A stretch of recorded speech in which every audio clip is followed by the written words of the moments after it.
না, এখানে আরেকটু কারেকশন করি। আমাদের কোনো সচিবালয় ঘেরাও কর্মসূচি ছিল না। প্রথমেই গেজেটভুক্তর একটা আমি একটু কারেকশন এখানে দিই।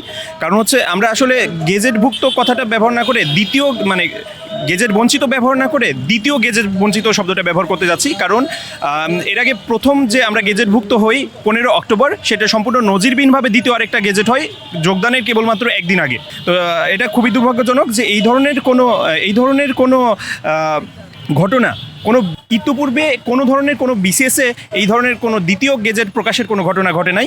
এবং যাই হোক, আপনারা যেহেতু এর আগে পূর্বে আমাদের কভার করেছেন, আপনারা জানেন যে আমরা বিভিন্নভাবে আন্দোলন চালিয়ে গেছি এবং আমরা আশ্বাসও পেয়েছি। আশ্বাসের ভিত্তিতে আমাদের আন্দোলন ছিল যাতে অতি দ্রুত আমাদের গেজেটভুক্ত করে যোগদান নিশ্চিত করা হবে।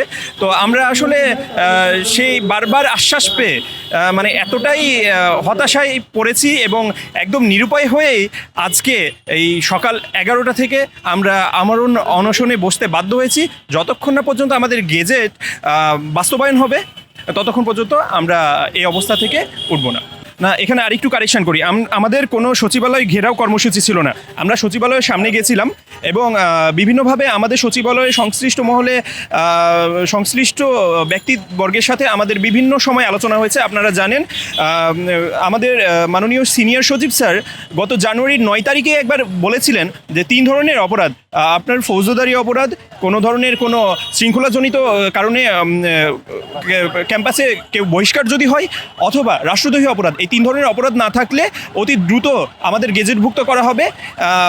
এবং আপনারা এর পরেও দেখেছিলেন যে সিনিয়র সচিব স্যার পরবর্তীতে বইমেলা গিয়েও পুনরায় বলেছিলেন যে অতি দ্রুত আমাদের গেজেট হয়ে যাবে। আরও বিভিন্ন কর্তৃপক্ষের কাছ থেকে আমরা বারবার আশ্বাস পেয়েছি যে আমাদের গেজেট হবে।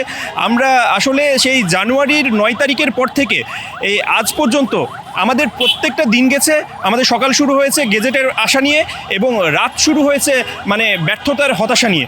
তো আমরা আসলে এই অবস্থার দ্রুত নিরসন চাই এবং যে বৈষম্যহীন বাংলাদেশ গড়ার প্রত্যাশা নিয়ে আমাদের সরকার এবং আমাদের জনগণ এবং আমরা এগিয়ে যাচ্ছি। এটা আমাদের এই সংকট নিরসনের মাধ্যমে সেটা অতি দ্রুত বাস্তবায়ন আমরা আশা করছি।